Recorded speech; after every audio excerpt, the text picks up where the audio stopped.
Hi, welcome to കലവറ. ഇന്ന് നമ്മൾ ചെയ്യാൻ പോകുന്നത് ഒരു ഗരം മസാല പൊടിയാണ്. ഒരു കറിയുടെ മണവും രുചിയൊക്കെ അതിൽ ചേർക്കുന്ന മസാലയെ ആശ്രയിച്ചിരിക്കും.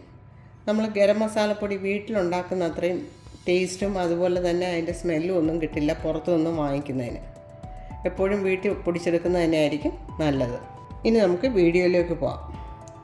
ഞാനിതിന് വേണ്ടി ഇവിടെ എടുത്തിരിക്കുന്നത് 1/2 കപ്പ് പെരിഞ്ജീരകം,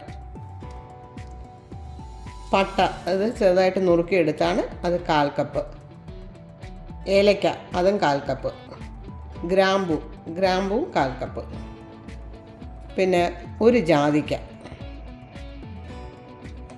ഇത് പൊടിച്ച് വേണം ചൂടാക്കാനിടുമ്പോൾ ചേർക്കേണ്ടത്. പൊടിക്കാന്ന് പറഞ്ഞാൽ ഒരുപാടങ്ങ് പൊടിക്കണ്ട, ഒന്ന് മുറിച്ചിട്ടാൽ മതി. 4 തക്കോല, 2 ബേ ലീഫ്. ഇത്രയാണ് ഞാൻ എടുക്കുന്നത്. ഓരോരുത്തരും പലരും പല രീതിയിലാണ് ചെയ്യുന്നത്. ചിലർ ഇതിനകത്ത് മല്ലി ചേർക്കും, മുളക് ചേർക്കും. ഞാൻ അതൊന്നും ആഡ് ചെയ്യുന്നില്ല. ഇനി അടുപ്പ് കത്തിച്ച് ഇതെല്ലാം ഒന്ന് ചെറുതായിട്ട് ചൂടാക്കിയെടുക്കാം. ചൂടായാൽ മതി. ഡ്രൈ റോസ്റ്റാണ് ചെയ്യുന്നത്. ബേ ലീവ്സ് ഒഴിച്ച് ബാക്കിയുള്ളതെല്ലാം ഇതിലേക്ക് നീക്കിയിടാം. അത് ലാസ്റ്റ് ഒന്ന് ഇട്ട് ചൂടാക്കി എടുത്താൽ മതി.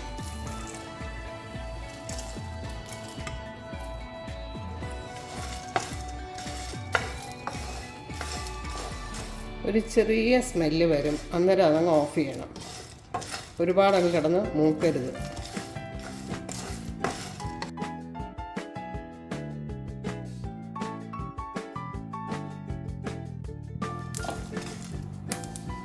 ഇനി ബേ ലീവ്സ് ഇടാം.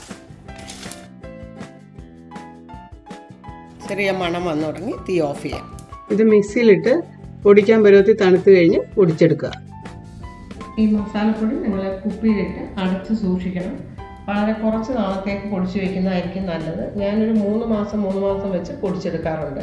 അതല്ലെങ്കിൽ എൻ്റെ മണവും ഗുണവും ഒക്കെ കുറഞ്ഞുകൊണ്ടേയിരിക്കും. ഇതുവരെ സബ്സ്ക്രൈബ് ചെയ്യാത്തവരുണ്ടെങ്കിൽ സബ്സ്ക്രൈബ് ചെയ്യണം. സബ്സ്ക്രൈബ് ചെയ്തവർക്ക് എല്ലാവർക്കും താങ്ക്സ്.